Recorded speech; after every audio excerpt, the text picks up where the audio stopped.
ఎందుకంటే మరి కాళేశ్వరం నుంచి నీళ్లన్నీ కూడా మరి వరదల్లాగా మరి కాలువల ద్వారా ఇక్కడ దాకా వచ్చి మన మల్లన్న సాగర్ లో దాదాపు 21 టీఎంసీ నీరు నిలిచి ఒక సముద్రంలా కనిపిస్తుంది అంటే చాలా చూడడానికి చాలా ఆనందంగా ఉంది.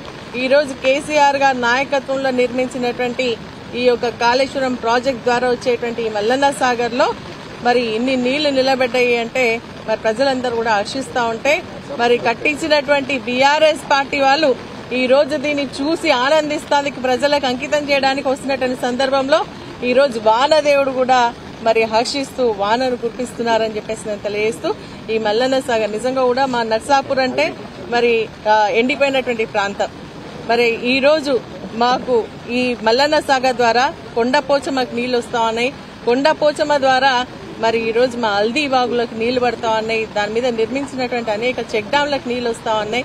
మరి అదేవిధంగా గజ్వెల్, నర్సాపూర్, అదేవిధంగా మెదక్ కి సంబంధించి కూడా నీళ్లన్నీ కూడా ఈ కాలువల ద్వారా రావడం జరుగుతోంది, ప్రాజెక్టుల ద్వారా రావడం జరుగుతోందని చెప్పేసి కూడా నేను తెలియజేస్తూ చాలా సంతోషంగా ఉంది.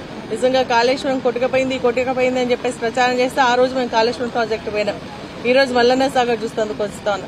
ఎందుకంటే భారీ వరదలను తట్టుకొని ఈ రోజు బురద రాజకీయాలను తట్టుకొని నిలబడింది కాళేశ్వరం ప్రాజెక్ట్ అని ప్రజలు గమనిస్తా ఉన్నారని చెప్పి కూడా తెలియజేస్తూ ఇప్పటికైనా మరి అధికారంలో ఉన్నటువంటి వారు తప్పుడు ప్రచారం చేసేటప్పుడు ఆలోచన చేసుకుని మాట్లాడాలని చెప్పేసి కూడా నేను తెలియజేస్తూ వారు ఈ రోజు మరి ఎవరైతే మాట్లాడుతున్నారో వారందరూ వచ్చి ఇక్కడ చూడాల్సిందిగా కోరుతాను. కన్నుల పండుగగా ఉంది ఈ రోజు మల్లన్న సాగర్ ని చూస్తుంటే అని చెప్పేసి తెలియజేస్తూ మరి నిజంగా కేసీఆర్ గారు అపర భగీరథుడు అని చెప్పేసి కూడా మరి హరీష్ రావు గారు కూడా ఆ రోజు రాత్రింబగలు కష్టపడి ఈ యొక్క ప్రాజెక్టులను కూడా చేయడండి.